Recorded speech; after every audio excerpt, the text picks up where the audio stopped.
22 नवंबर 1995 को एक bill pass होता है जिसके सेक्शन 40 के हिसाब से वक्फ बोर्ड किसी भी प्राइवेट प्रॉपर्टी पे अपना क्लेम कर सकती है। मसला यहीं से शुरू होता है। पहले हम समझते हैं वक्फ क्या होता है। वक्फ का कॉन्सेप्ट 1400 साल पुराना है। ये प्रॉफेट मोहम्मद के समय से चला आ रहा है और इसका मेंशन कुरान और हदीस में मिल जाएगा। ये सिर्फ इंडिया ही नहीं बल्कि बहुत सारी कंट्रीज में एग्जिस्ट भी करता है। कोई भी मुस्लिम व्यक्ति अपना पैसा, अपनी जमीन अल्लाह के नाम पर दान दे सकता है। एक बार दान की हुई जमीन या पैसा फिर कभी वापस नहीं लिया जा सकता। इसे ही वक्फ कहते हैं।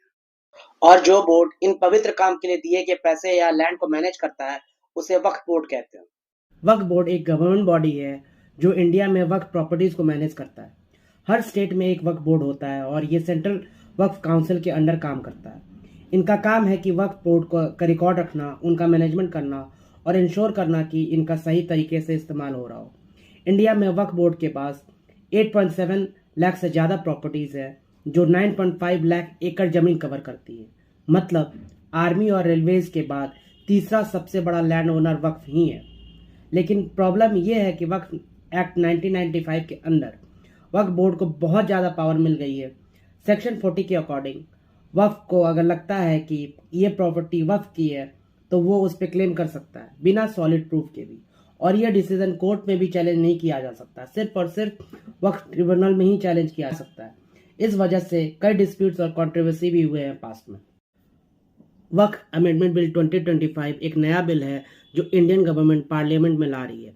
ये बिल वक्फ एक्ट 1995 को अमेंड करने के लिए लाया जा रहा है। According to Indian government, Waqf amendment bill बहुत सारे इश्यूज को एड्रेस करने के लिए लाया जा रहा है, जिसमें से कुछ मेन इश्यूज हैं वक्फ बोर्ड की transparency and accountability, Waqf properties को डिजिटाइज करना, वक्फ बोर्ड के पावर को कम करना, वक्फ बाय यूजर को हटाना और मुस्लिम वुमेन्स को इसमें हिस्सेदारी देना। अकॉर्डिंग टू इंडियन गवर्नमेंट, ये बिल अपने नए रूप में आने के बाद मुस्लिम कम्युनिटी के गरीब लोगों, औरतों और बच्चों के राइट्स को प्रोटेक्ट करेगा। इस बिल के सपोर्ट में कौन कौन है और अगेंस्ट में कौन कौन है? इस बिल के सपोर्ट में बीजेपी और एनडीए अलायंस है और कुछ मुस्लिम ग्रुप जो चाहते हैं कि और ट्रांसपेरेंसी हो और वक्फ बोर्ड अपना काम ठीक ढंग से करे। और इस बिल के अगेंस्ट में इंडिया ब्लॉक है और वो मुस्लिम ग्रुप जो मानते हैं कि ये बिल उनके राइट्स के अगेंस्ट है। अब सबसे अहम बात, क्या ये बिल कॉन्स्टिट्यूशन के अगेंस्ट है? ये सवाल बहुत ही कंट्रोवर्शियल है और इस पे दोनों तरफ के आर्ग्यूमेंट्स मौजूद हैं। अगेंस्ट कॉन्स्टिट्यूशन के आर्ग्यूमेंट्स, आर्टिकल 26, ये आर्टिकल रिलीजियस कम्युनिटी को अपने अफेयर्स मैनेज करने का राइट देता है।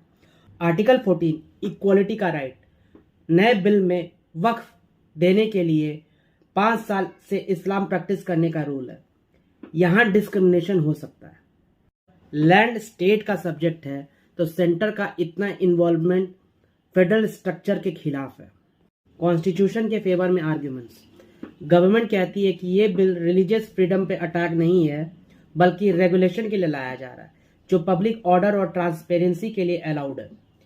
सुप्रीम कोर्ट के प्रेसिडेंट्स कहते हैं कि रिलीजियस प्रैक्टिसेस पर रेगुलेशन हो सकता है अगर पब्लिक इंटरेस्ट में बात हो तो। फ्रेंड्स, वक्फ बिल इंडिया का एक बहुत बड़ा मुद्दा है। सरकार कहती है कि वो मुस्लिम्स के राइट को प्रोटेक्ट कर रहे हैं और अपोजिशन कहती है वो मुस्लिम्स के राइट पे अटैक कर रहे हैं। आपका क्या कहना है? आप अपनी राय कमेंट में ज़रूर दें। अगर वीडियो पसंद आया तो हमें लाइक करें, शेयर करें और हमारे चैनल को सब्सक्राइब करें। और आप खुश रहें, तरक्की करते रहें और हमेशा हेल्दी रहें।